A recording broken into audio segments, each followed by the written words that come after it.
The USS Tampa Bay, a U.S. submarine, is patrolling near Russian waters in the Bering Sea, stealthily following a Russian submarine named the Konyak. The commander instructs the crew to maintain distance and remain behind the Russian sub. Suddenly, the sonar team detects a loud explosion in the ocean, causing confusion among the crew. The sonar operators quickly realize that torpedoes have been launched at their vessel from 600 yards away. When the commander asks if the torpedoes came from the Konyak, the crew confirms that they were not launched by the Konyak but rather from directly above them. Before they can react, the torpedo strikes the USS Tampa Bay, sinking it. At the Pentagon, the military becomes aware that the USS Tampa Bay has gone missing. Rear Admiral John Fiske is informed that the submarine has been off the grid for 2 hours. He rushes to inform the chairman of the Joint Chiefs of Staff, Admiral Charles Donegan, who is in a meeting with 2 U.S. senators discussing issues with Russia. Admiral Donegan is alarmed, as the USS Tampa Bay carries classified systems. Admiral Fiske reminds him that there are also 110 crew members aboard. Fiske suggests sending the USS Arkansas, commanded by Joe Glass, to investigate, as it is the nearest submarine, stationed at the Fastland Naval Base in Scotland. Commander Joe Glass is hunting in the Lochaber Highlands of Scotland when he receives the call. A helicopter arrives moments later to pick him up.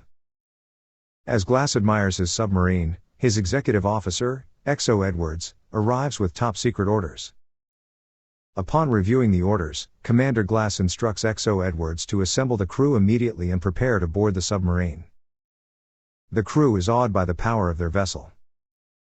Commander Glass inspects the ship, ensuring everything is in order, and then addresses the crew over the loudspeaker. He informs them that this is not a drill and that the USS Tampa Bay is missing in Russian waters, likely sunk. The crew is shocked by this news.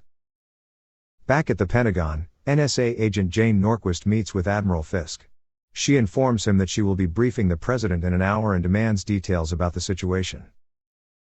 Admiral Fiske tells her that there were 2 explosions on the Kola Peninsula.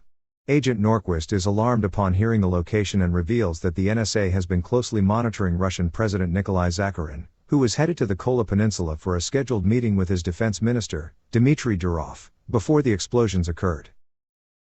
Norquist suspects something serious is happening and advises Admiral Fiske to send a team to have eyes and ears on the ground. In the Vahdat Desert of Tajikistan, a U.S. Navy SEAL team led by Lieutenant Bill Beeman is conducting training exercises when they receive orders for a mission.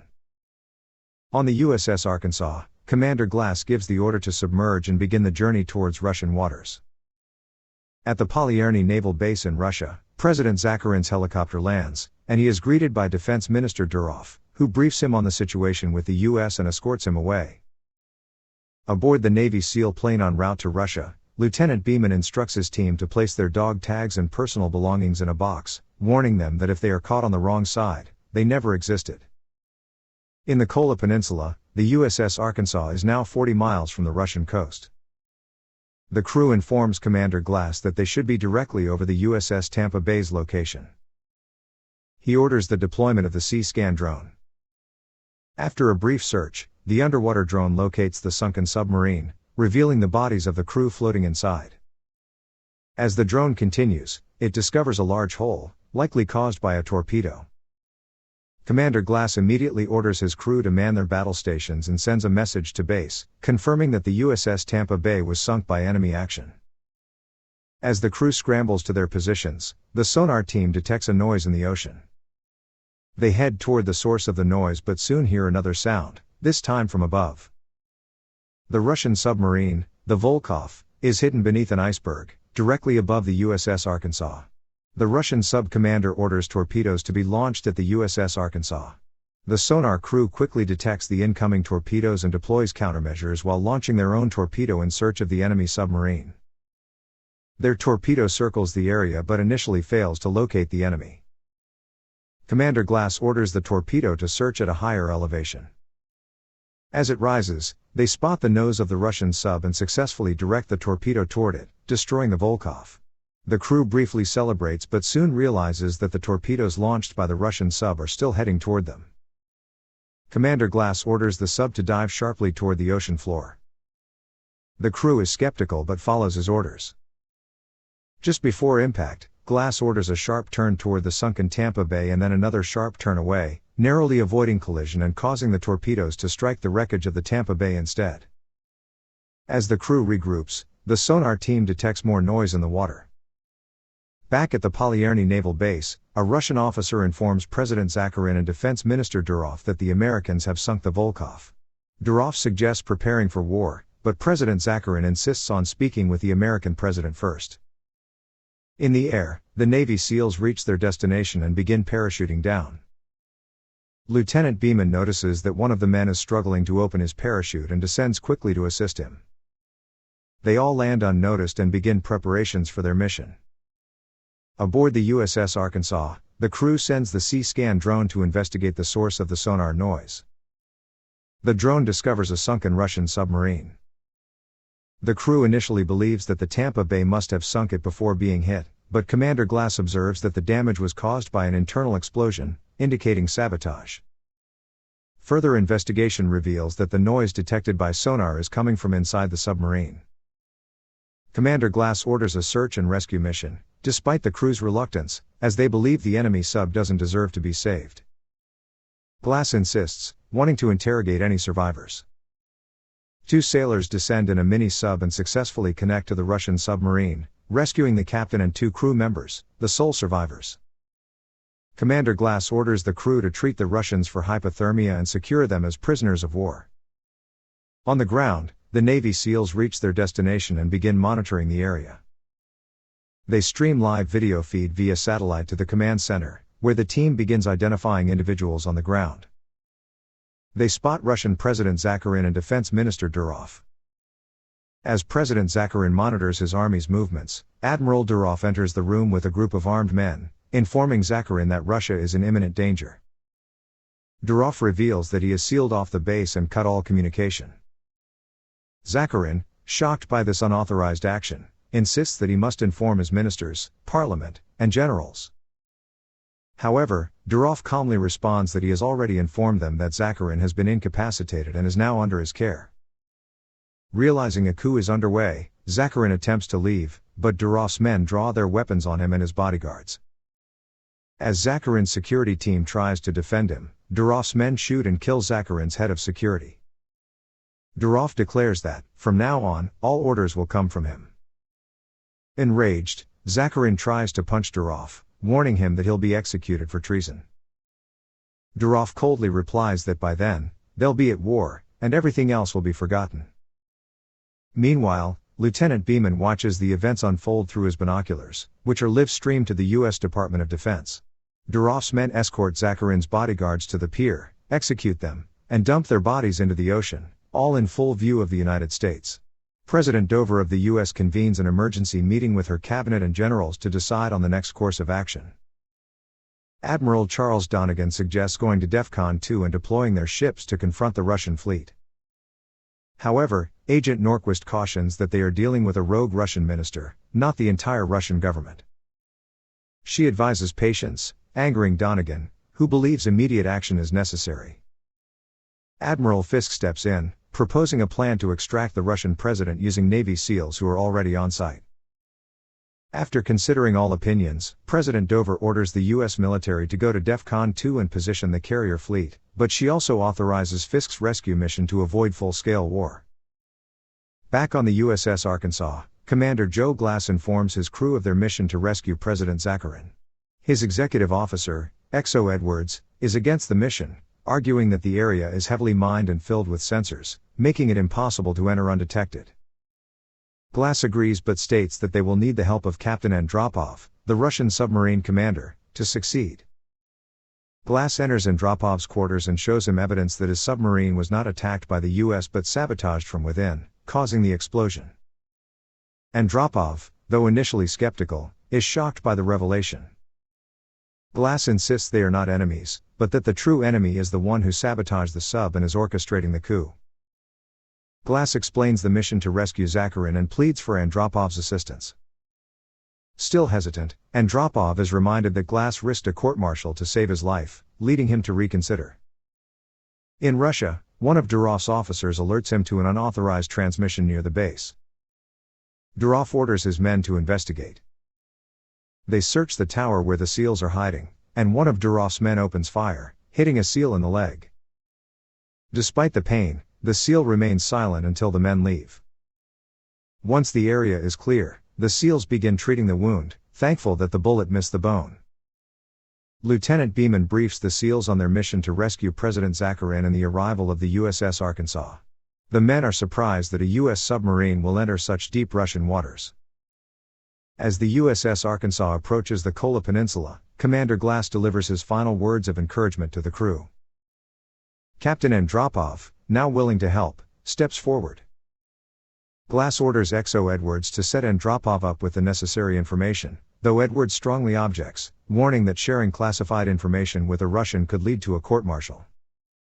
Glass promises to keep Edwards alive to testify, should that happen.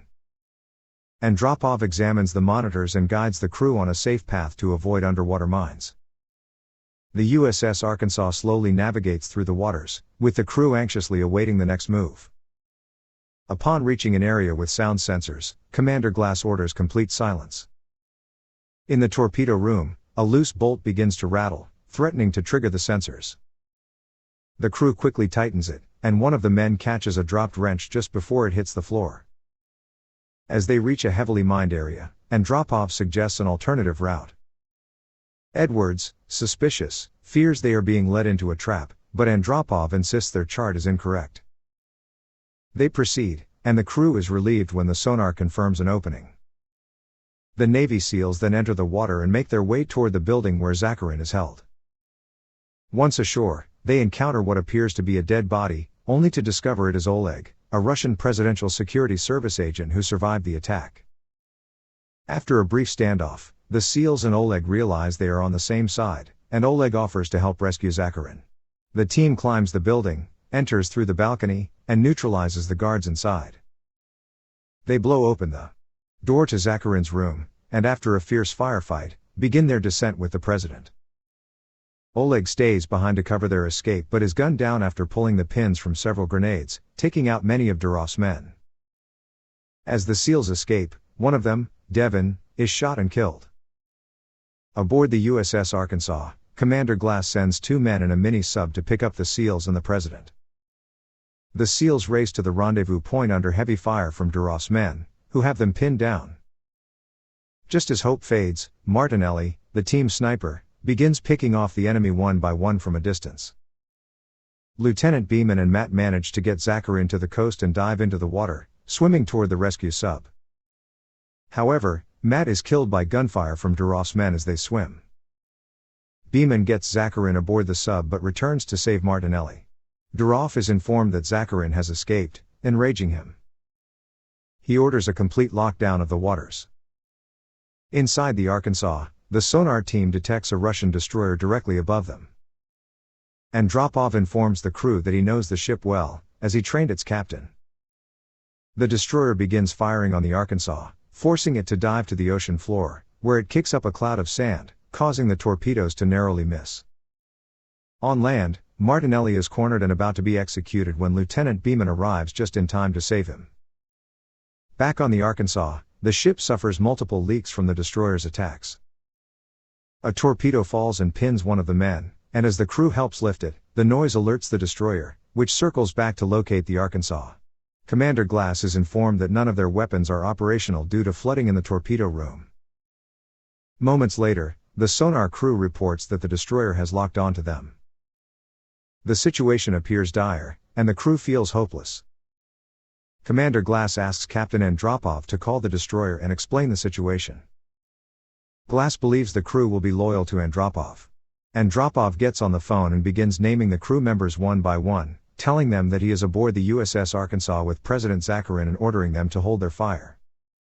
The captain of the destroyer orders his men to fire on the Arkansas, but they refuse one by one. The captain then relays to Duroff that his crew will not follow the order. Furious, Duroff decides to fire ballistic missiles at the American submarine himself.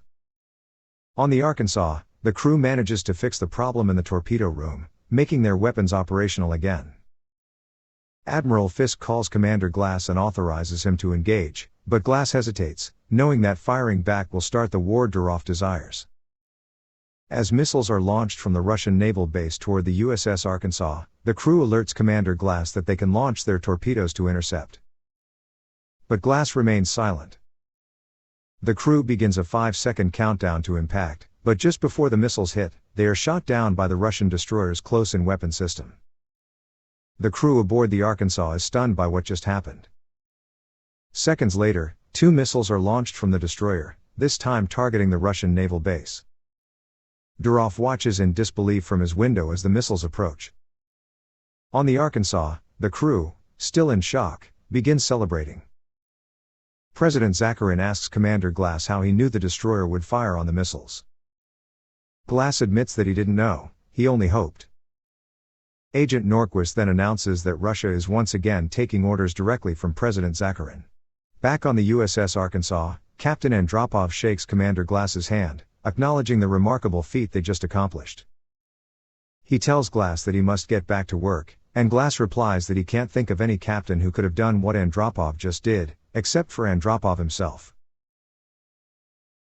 Thanks for watching. Until next time, have a nice day.